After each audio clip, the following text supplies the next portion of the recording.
Bonjour, que la paix soit sur vous. Ce que beaucoup de chrétiens qui soutiennent Zemmour, en particulier les catholiques qui soutiennent Zemmour, ne réalisent pas, c'est que souvent dans les faits, lorsqu'Éric Zemmour critique l'islam, il critique par ricochet aussi le christianisme et en particulier le catholicisme. Europe 1 nous rapporte les déclarations suivantes d'Éric Zemmour. D'une manière plus globale, le polémiste conservateur porte l'idée que les musulmans peuvent se détacher de l'islam et avoir une pratique chrétienne de leur religion en France. Et il souhaite voir davantage de gens qui ont une pratique détachée des préceptes théocratiques et politiques de l'islam, comme le judaïsme l'a fait, juge-t-il. Ce sont en fait des propos absolument incroyables d'Éric Zemmour. Il veut que nous, les musulmans, on ait une pratique de l'islam qui soit une pratique chrétienne de l'islam.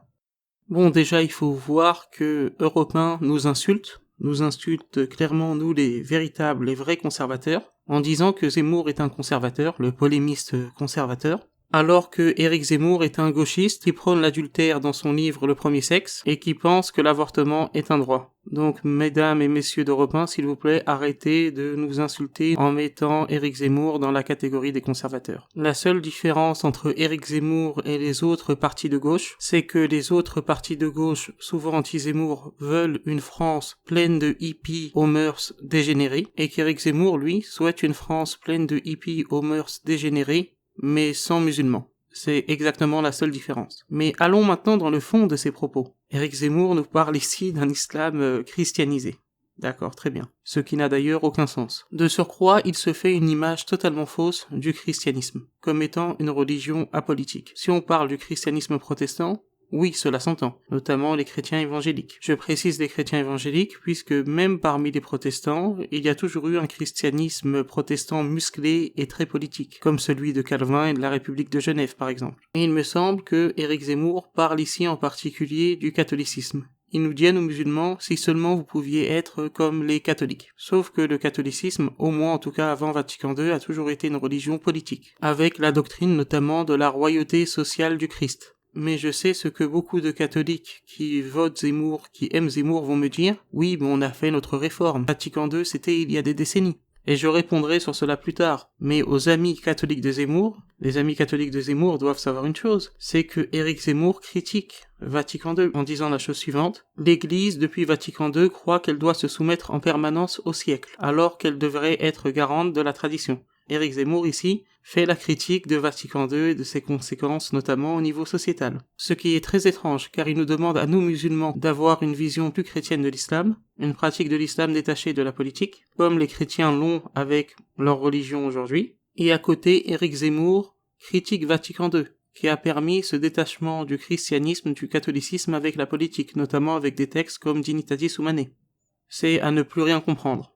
Dans les faits, si Éric Zemmour a une certaine tolérance, indulgence en tout cas en public envers le christianisme et en particulier le catholicisme, c'est pour des raisons électoralistes, bien entendu, mais pas seulement. Il pense réellement que le christianisme est apolitique, et que l'implication de l'Église catholique dans la politique, c'est uniquement des luttes de pouvoir pour des raisons politiques, pragmatiques, mais que la théologie chrétienne n'est pas comme l'islam liée à la politique, liée à la gestion des affaires de l'État. Et c'est là où Éric Zemmour se trompe, et où apparemment il ne connaît pas la doctrine du Christ roi. Cette doctrine du Christ roi, on la voit notamment dans une des encycliques du pape Pie XI, l'encyclique Quas Primas. Veuillez m'excuser pour mon latin, je ne me moquerai plus jamais des non-musulmans qui, en voulant critiquer l'islam, essayent de dire quelques mots d'arabe, et nous disent par exemple des choses comme Sahir al-Bokhari.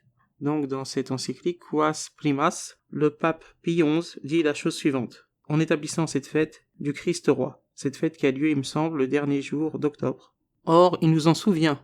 Nous proclamons ouvertement deux choses. L'une, que ce débordement de mots sur l'univers provenait de ce que la plupart des hommes avaient écarté Jésus-Christ, et sa loi très sainte des habitudes de leur vie individuelle, aussi bien que de leur vie familiale, et de leur vie publique. L'autre, que jamais ne pourrait luire une ferme espérance de paix durable entre les peuples, tant que les individus et les nations refuseraient de reconnaître et de proclamer la souveraineté de notre Sauveur.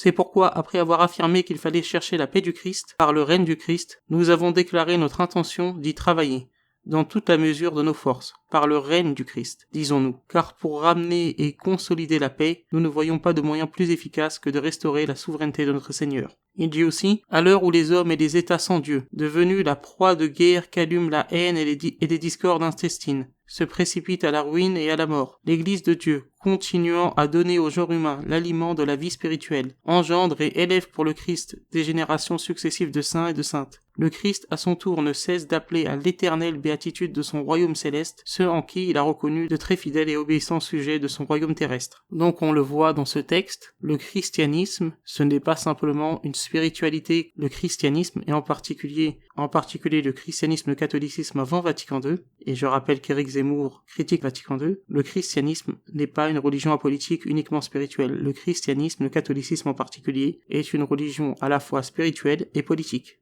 tout comme l'islam.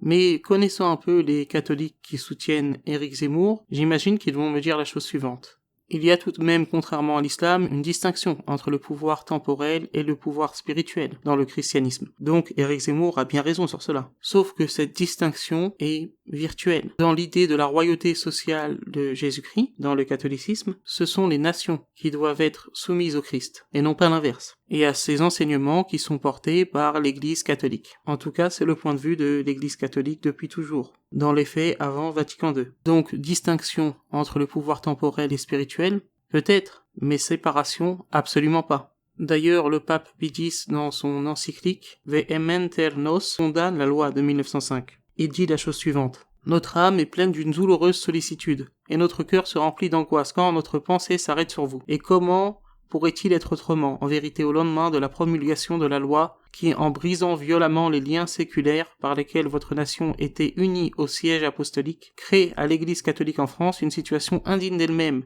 et lamentable à jamais. Événement des plus graves, sans doute, que celui-là. Événement que tous les bons esprits doivent déplorer, car il est aussi funeste à la société civile qu'à la religion, mais événement qui n'a pas pu surprendre personne, pourvu que l'on ait prêté quelque attention à la politique religieuse suivie en France dans ces dernières années. Quand on voit que le pape Pie X condamnait de manière claire et très ferme la loi de 1905, on ne comprend pas en fait les propos d'Éric Zemmour. On ne comprend pas où veut en venir Éric Zemmour. Donc lorsqu'Éric Zemmour souhaite que nous musulmans, nous ayons une pratique chrétienne de l'islam, de quel christianisme il parle? De celui de Pie X, de celui de Pie XI ou de celui du pape François? Dans tous les cas, nous musulmans continuerons à avoir une pratique islamique de l'islam, n'en déplaise aux gauchistes hippies comme Éric Zemmour. Que Dieu vous bénisse et que Dieu vous garde.